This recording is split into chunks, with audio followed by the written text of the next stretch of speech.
Okay, सो चलिए आज start करते हैं मैग्नेटिक इफेक्ट्स ऑफ करंट। जैसे कि आप नाम देख सकते हैं चैप्टर का।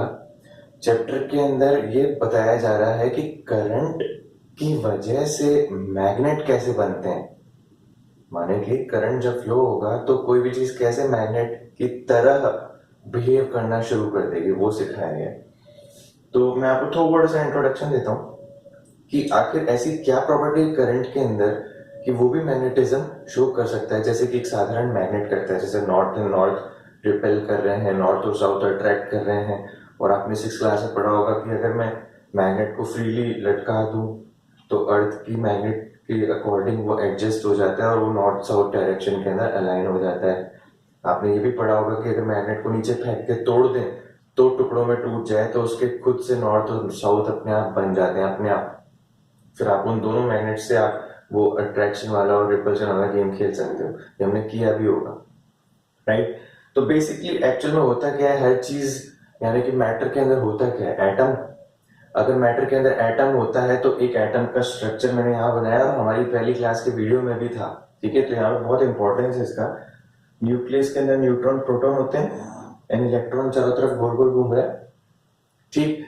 वो जो इलेक्ट्रॉन गोल गोल घूमता है, उस इलेक्ट्रॉन के पास दो तरीके के मोशन होते हैं। एक होता है रिवॉल्यूशन, जो कि उसका गोल गोल चक्कर कट रहा है, और एक होता है उसका रोटेशन यानी कि स्पिन, जो कि वो इस तरीके से घूम रहा है।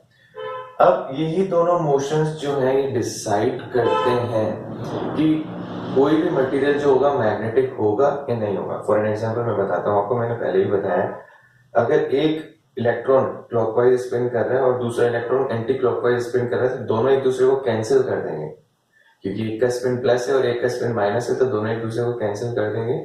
इसको स्पिन क्वांटम नंबर के तरीके आप केमिस्ट्री में भी आगे जाके पढ़ेंगे, और भी बहुत सारे इसके यूजेस होते हैं, बट 12th लेवल तक आपको ये इस्तेमाल होगा, तो अभी चिंता ना करें।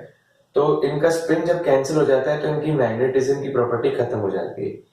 अब जब मैं कोई ऐसा मैग्नेट लेके आऊं जो ऑलरेडी मैग्नेट हो और उसके साथ में उसको रगड़ दूं, एटम को नहीं, एटम जिसमें प्रेजेंट है उस मटेरियल को रगड़ दूं, और इस वाले का तो क्लॉकवाइज था ही से, इसका भी एंटी क्लॉकवाइज से घूम के उल्टा हो जाए, तो दोनों के प्लस प्लस हो जाए या दोनों के माइनस माइनस हो जाए, तो मैग्नेटिज्म बन जाएगा उस मटेरियल के अंदर। ये होता है तरीका किसी भी चीज को मैग्नेटिज्म करने का। आपको ऐसा लगता है कि हाँ मैंने मैग्नेट को टच कर लिया, ये भी मैग्नेट बन गया, तो उस टच करने से स्पिन बदल जाते हैं, इसलिए वो मैग्नेट बन जाता है दूसरा मटेरियल। खैर ये तो छोटा सा एक तरीका था मैं जो बता रहा था आपको। तो इस तरीके से मैग्नेटिज्म प्रॉपर्टी शो होती है। अब हम ये डिस्कस करते हैं कि ये आखिर कैसे पता चला और किसने बताया। ओर्स्टेड साइंटिस्ट है जिसने ये बताया था। ओर्स्टेड ने क्या किया था कि व्हाइट कलर की शीट ली थी, उसके बीचों बीच से वायर को ऐसे छेद करके अंदर से लेके गया था, इधर बैटरी कनेक्ट किया था जिससे ये करंट फ्लो कर सके। और इस शीट पे, क्योंकि व्हाइट इसलिए ली थी क्योंकि आराम से दिख सके, पाउडर रखा था आयरन का खूब सारा, और बैटरी के कनेक्शन हटा रखे थे शुरुआत में, ठीक है। तो यहाँ करंट नहीं था जब पाउडर प्रेजेंट था। फिर उसने क्या किया, जैसे ही करंट फ्लो करवाया तो उसने देखा कि पाउडर गोले गोले के शेप में अरेंज हो गया। कैसे शेप में अरेंज हो गया, सर्कल्स के फॉर्म में, और दो सर्कल्स बहुत प्यारे थे, बिल्कुल गोल थे, ऐसा नहीं थे कहीं से टेढ़े मेढ़े। मेरे थोड़े टेढ़े मेढ़े लगे, पर आपको कंपास बनाना है, ठीक है। तो ये जो सर्कल्स आए, तो उस सर्कल से उसको ये पता चला कि यार आयरन तो मैग्नेटिक होता है। अगर वायर ने कुछ ऐसा मैग्नेटिक क्रिएट किया तो जहां जहां आयरन है वहीं वहीं मैग्नेट भी है। तो उसके दिमाग में ये चीज आई थी। तो उसको ये पता चला कि हाँ ये जो गोले हैं इन गोलों पे मैग्नेटिक फील्ड रहता है, बट इनके बीचों बीच ये जो जगह खाली है वहां मैग्नेटिक फील्ड नहीं है, ठीक है। तो जहां जहां पाउडर जमा वहां वहां मैग्नेटिज्म था, और जहां नहीं जमा वहां नहीं था। तो उसको ये पता तो चल गया कि ये भाई मैग्नेटिक लाइन है। तो उसने इन सर्कुलर को जो है नाम दिया, these are magnetic field lines due to current carrying wire and they are in what shape, concentric circles. जब एक सर्कल एक सर्कल एक सर्कल सबकी एक्सिस सेम होती है तो हम उनको बोलते हैं कॉन्सेंट्रिक सर्कल्स। तो स्ट्रेट लाइन की वजह से कॉन्सेंट्रिक सर्कल का मैग्नेटिक फील्ड बनता है। अब आपने मैग्नेटिक फील्ड के बारे में थोड़ा सा पढ़ा होगा पहले, मैं थोड़ा सा और डिस्क्राइब कर देता हूँ। क्या होता है मैग्नेटिक फील्ड, सपोज एक मैग्नेट है, दूसरा मैग्नेट आ रहा है, they are repelling each other, ठीक है। जब ये दोनों यहाँ थे तब तो कोई रिपल्शन नहीं हो रही थी, बट जब ये पास है पास है पास है इतना पास आ गए तो रिपल्शन एक्सपीरियंस हुआ। यानी कि इतना जो दूरी है, this is the field. Field यानी कि वो एरिया होता है जहाँ पे कोई भी अगला आने से डरे।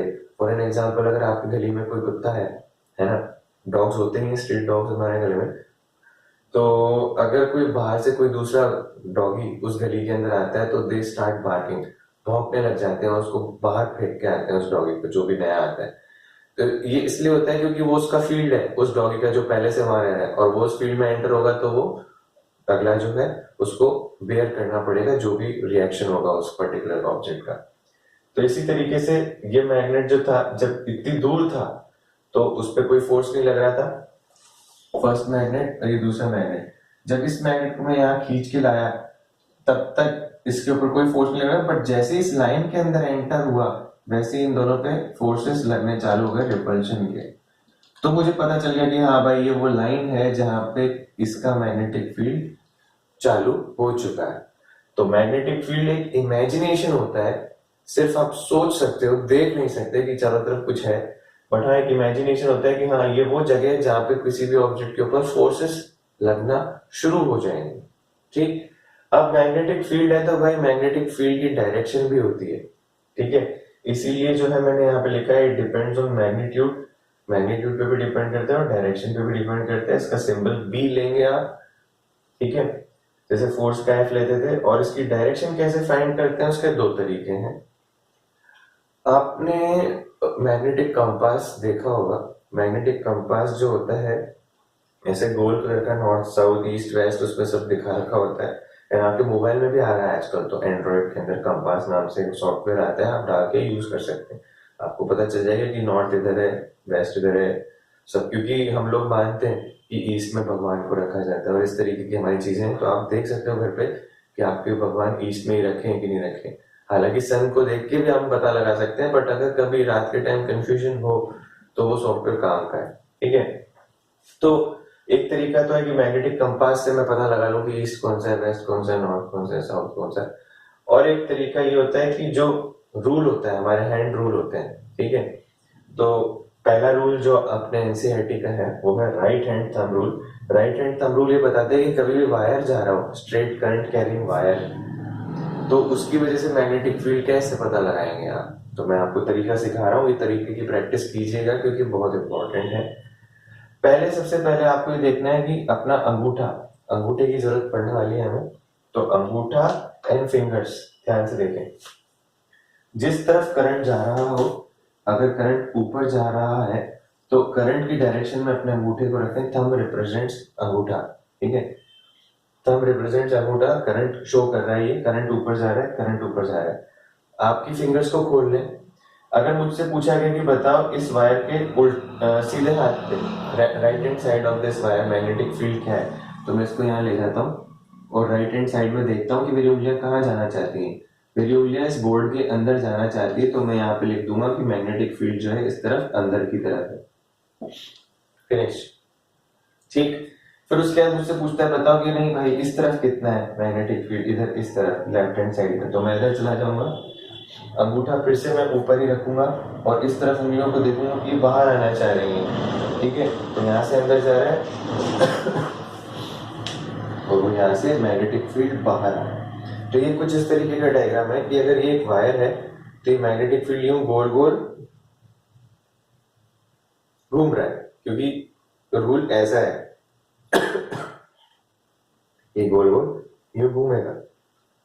ठीक है, आपको अंगूठे को करंट की डायरेक्शन में रख के पूरी फिंगर्स को पूरा सर्कल बनाना है, गोल कंसेंट्रिक सर्कल, ध्यान रखिएगा कंसेंट्रिक सर्कल, पूरा सर्कल बनेगा। ठीक है, बट अगर मुझसे सिर्फ इसी जगह का पूछता है तो मैं सिर्फ इतना ही बताता हूँ कि हाँ इस सर्कल के इस हिस्से में उंगलियां अंदर जाना चाह रही हैं तो वो अंदर होगा, सर्कल के इस हिस्से में उंगलियां बाहर आना चाह रही हैं तो ये इधर होगा। अच्छा, अगर वो पूछ ले इस वायर के जस्ट आगे यहाँ पे बताओ, तो यहाँ पे उंगलियां उधर जाना चाह रही हैं तो उस तरफ होगा। और अगर सर्कल के पीछे वाले हिस्से में उंगलियां इस तरफ आना चाह रही हैं तो मैग्नेटिक फील्ड इधर होगा। ठीक, यानी कि आप ये भी कह सकते हो कि हाँ सर्कल के किसी भी पॉइंट का टेंजेंट भी मैग्नेटिक फील्ड बताता है। बिल्कुल सही, ठीक है, तो इसका अंदर और इसका बाहर हो गया। इसके जो बाहर पॉइंट्स हैं उनका इस तरफ और पीछे वाले का इस तरफ हो गया। ठीक है, इसी तरीके से इन दोनों का आपको ट्राई करना है। दिस इज योर होमवर्क, बाकी नेक्स्ट क्लास में कंटिन्यू करेंगे। Thank you.